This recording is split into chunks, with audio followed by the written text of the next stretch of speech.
நம்மளோட SK foods and ஸ்நாக்ஸ்ல பாத்தீங்கன்னா ஜவ்வரிசி வத்தல் ரெடியாகி வந்துருச்சுங்க. இது வந்து ஒரு 2 பேருக்கான ஆர்டர் ரெடியாகி வந்துருக்குங்க. ஃபர்ஸ்ட் இது வந்து நம்ம கிட்ட பட்டை வத்தல், அது இல்லாம முறுக்கு வத்தல், அதாவது குச்சி வத்தல் சொல்லுவோம் இல்லைங்களா, அதுவுமே இருக்குங்க. ரெடி ஆயிட்டு இருக்கு. அதெல்லாம் இப்போ வந்து இது ஃபர்ஸ்ட் பேட்ச். இது வந்து ரெடியாகி வந்துருக்குதுங்க. இது வந்து 1/2 கிலோ 1 கிலோ அந்த மாதிரி நம்ம கொடுக்குறோம். வந்து ரொம்ப டேஸ்டா இருக்குங்க. இந்த ஜவ்வரிசி வத்தல் கஞ்சி வத்தல்னு சொல்லுவோம்.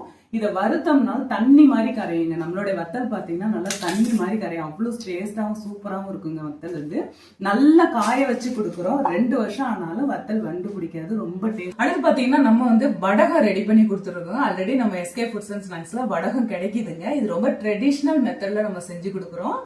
வெண்ணெல்லாம் வச்சு செய்வாங்க. ரொம்ப டேஸ்டா இருக்கும். இது வந்து காரக்குழம்பு, மீன் குழம்பு, பொரிச்ச குழம்பு, சாம்பார் எல்லாத்துக்கும் இதை வந்து பொரிச்சு யூஸ் பண்ணலாங்க. வடகத்தை வறுத்துட்டு நம்ம துவையல் அரைக்கலாம். கிளறின சாதம் இதெல்லாம் இருக்குங்க, கலவை சாதம், அதுக்கெல்லாம் ரொம்பவே டேஸ்டா இருக்கும். நல்லா காய வச்சு கொடுத்துருவோம். எதுவுமே ஆகாதுங்க. வந்து இது மாதிரி 1/4 கிலோ 1/2 கிலோ இந்த மாதிரி பாக்ஸ்ல போட்டு கொடுத்துருவோம். இது எஸ்கே ஃபுட்ஸ்ல கிடைக்குதுங்க. இப்ப பாத்தீங்கன்னா கொத்தரங்காய் வத்தல் அதுவும் வந்து ரெடியாகி வந்துருச்சுங்க. கொத்தரங்காய் வத்தலும் நம்மகிட்ட கிடைக்குது. வேணுங்கிறவங்க வாங்கிக்கோங்க. ரொம்ப சூப்பரா இருக்கும். கொத்தரங்காய் வத்தல் எல்லாத்துக்குமே யூஸ் பண்ணலாம். நம்ம வந்து வறுத்துட்டு சாம்பார், ரசம், தயிர் சாதம் எல்லாத்துக்குமே யூஸ் பண்ணலாம். ரொம்ப டேஸ்டா இருக்குங்க. அது மாதிரி பாத்தீங்கன்னா மாவத்தல் இந்த வருஷம் ரெடி ஆகுதுங்க. இது வந்து வீட்டுக்குள்ளது நான் எடுத்து காமிக்கிறேன் உங்களுக்கு. இந்த மாங்காய் வத்தல் வச்சு பருப்பு போட்டு ஒரு குழம்பு செய்யலாங்க. தோரம் பருப்பு போட்டு ஒரு குழம்பு செய்யலாம். பருப்பு குழம்புனே சொல்லுவாங்க.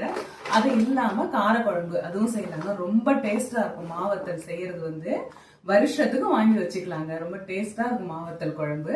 இது எல்லாமே எஸ்கே ஃபுட்ஸ் அண்ட் ஸ்நாக்ஸ்ல கிடைக்குது. ஸ்கிரீன்ல தெரியுற வாட்ஸ்அப் நம்பர்ல கான்டாக்ட் பண்ணி நீங்க வாங்கிக்கலாம். தேங்க்யூ.